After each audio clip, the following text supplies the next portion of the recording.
Selamat malam, Ibu Bapak dan Jemaat yang terkasih di dalam Tuhan. Pada malam hari ini, kita bersama akan kembali merenungkan kebenaran firman Tuhan. Namun sebelumnya, mari kita siapkan hati dan pikiran kita. Mari kita satu di dalam doa, kita berdoa. Tuhan, Allah Bapa kami yang baik, terima kasih atas kasih dan penyertaan Tuhan sepanjang aktivitas kami. Dari pagi hingga malam hari ini, kami akan kembali untuk mendengarkan kebenaran firman-Mu. Berkati setiap kami yang akan membaca dan merenungkan firman-Mu, agar apa yang kami baca dan renungkan dapat kami lakukan dalam setiap langkah kehidupan kami. Ini doa kami ya Tuhan, dalam nama Tuhan Yesus kami sudah berdoa. Amin.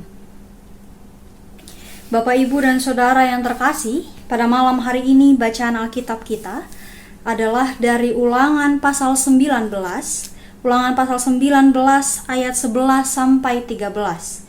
Ulangan 19 ayat 11 sampai 13 yang menyatakan, tetapi apabila seseorang membenci sesamanya manusia dan dengan bersembunyi menantikan dia, lalu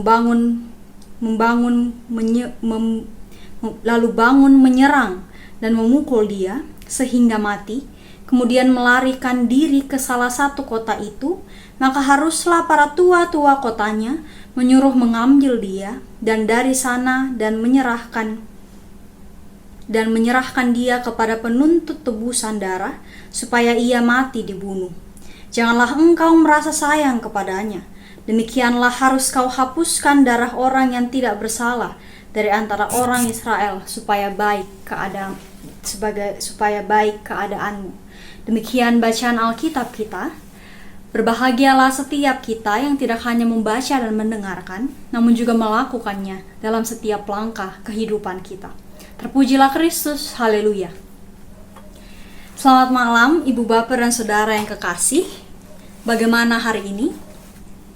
Saya berharap bahwa aktivitas yang Ibu Bapak lakukan sepanjang hari ini dapat berjalan dengan baik. Nah, Ibu Bapak dan Saudara yang terkasih, di pagi hari tadi, jika Ibu Bapak mengikuti renungan pagi, kita sudah boleh diingatkan untuk berlaku adil bagi sesama kita. Belajar untuk tidak langsung membalas perilaku orang lain terhadap kita tanpa memahami maksud dan cerita di balik sebuah tindakan yang dilakukan. Sebagaimana Allah memberikan kesempatan bagi orang yang tidak sengaja membunuh, kita telah memahami bahwa Allah kita adalah Allah yang adil. Maka dari itu, Ibu Bapak dan Saudara yang terkasih, di malam hari ini kita mau diajarkan satu hal lagi.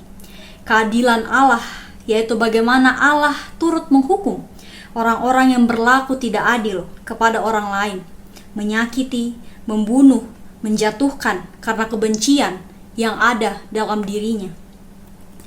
Nah, Ibu Bapak dan Saudara yang kekasih, ayat yang menjadi perenungan kita di malam hari ini sempat saya singgung di renungan pagi tadi, bahwa ayat ini menjadi sebuah gambaran bagi kita bahwa apa yang dilakukan Allah untuk melindungi seorang pembunuh bukan berarti Allah membenarkan tindakan pembunuhan yang dilakukan, namun Allah melihat niat hati, Allah melihat motif dan latar belakang dari suatu hal terjadi.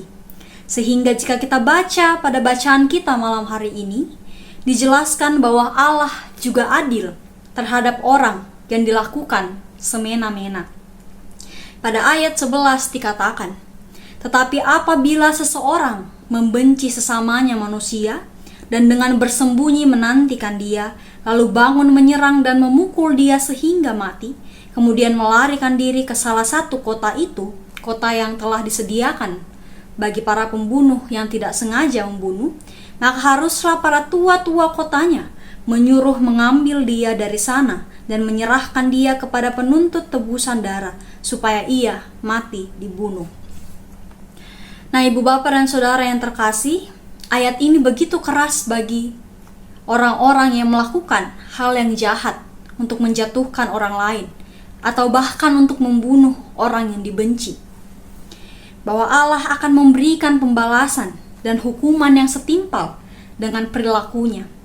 Lalu ayat ini juga begitu keras bagi tua-tua kota yang disebutkan dalam bacaan kita, atau para pemimpin, atau orang-orang yang dipercaya untuk memberlakukan hukum, untuk tahu menilai mana yang patut dihukum dan mana yang tidak patut untuk dihukum.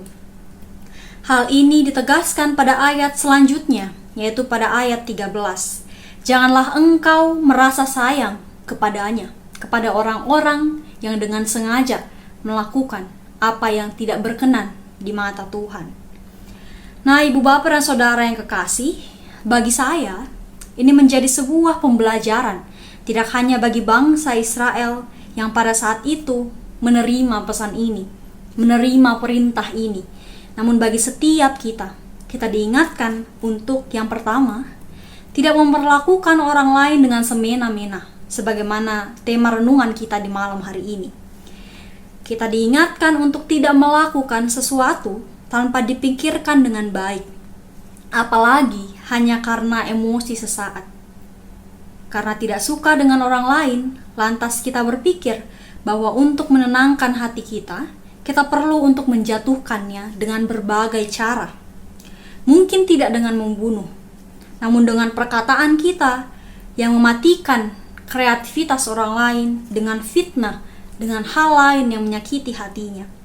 Dan pada hari ini kita diajarkan untuk memperlakukan orang lain dengan baik. Jika ada suatu hal yang tidak kita sukai dari perilaku orang lain, kita diajak untuk tidak membiarkan hal tersebut mengarahkan kita pada tindakan untuk menyakiti orang tersebut. Melainkan kita diajak untuk menenangkan diri kita sendiri, agar kita tidak jatuh dalam penghukuman Tuhan karena kita buru-buru untuk menyakiti orang yang tidak kita sukai.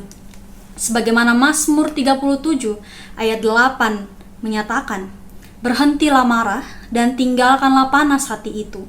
Jangan marah, itu hanya membawa kepada kejahatan. Kita memahami bahwa jika kita mengikuti emosi kita dan rasa benci kita, itu hanya akan membawa kita kepada dosa dan penghukuman dari Tuhan.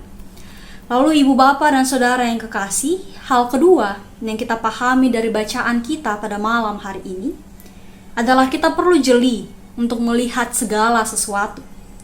Jangan karena seseorang dekat dengan kita atau karena seseorang terpandang sehingga kita membenarkan setiap tindakannya.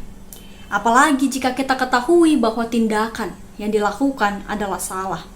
Misalnya membicarakan keburukan orang lain, menjatuhkan orang lain, memfitnah hanya karena ia tidak suka. Jika kita ada dalam situasi tersebut, kita diajak untuk berani menyatakan apa yang benar, bukan sebaliknya. Ikut berlaku tidak adil kepada orang lain hanya karena circle kita berlaku demikian.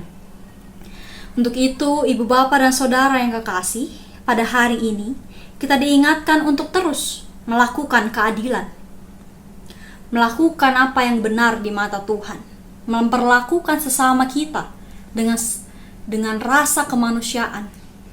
Dan untuk itu, menutup renungan pada malam hari ini, ada sebuah lagu dari Gita Bhakti yang merupakan salah satu lagu kesukaan saya, yang liriknya menyatakan demikian.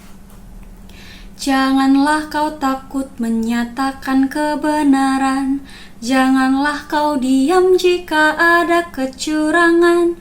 Tuhan inginkan engkau selalu jujur dalam setiap ucapanmu, berkata jujur, berlaku adil.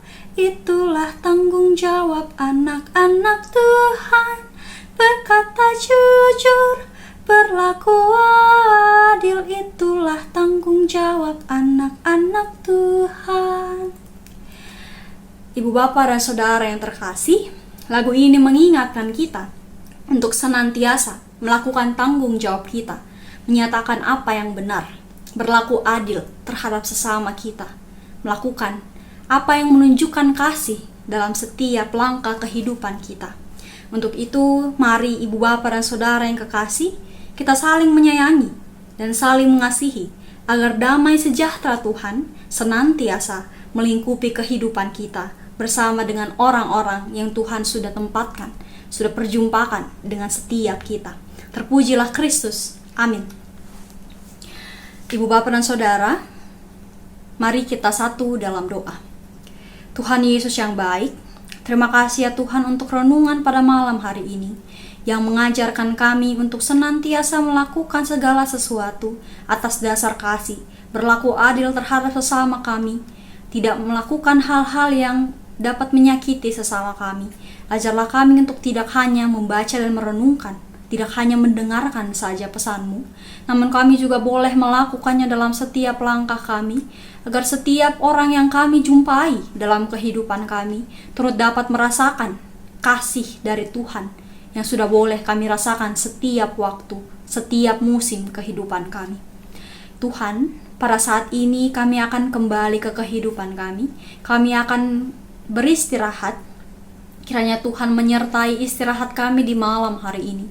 Dan atas perkenanan Tuhan, jika Tuhan berkenan di esok hari, kami dapat bangun dengan kekuatan dan semangat yang hanya berasal dari Tuhan. Untuk itu ya Tuhan, kami serahkan kehidupan kami pada malam hari ini, hingga di pagi hari nanti, bahkan seterusnya hanya ke dalam tangan-Mu. Ampunkanlah salah dan dosa kami ya Tuhan. Kalau Tuhan mau dengarkan doa dan permohonan kami ini, di dalam nama Tuhan Yesus kami sudah berdoa. Amin.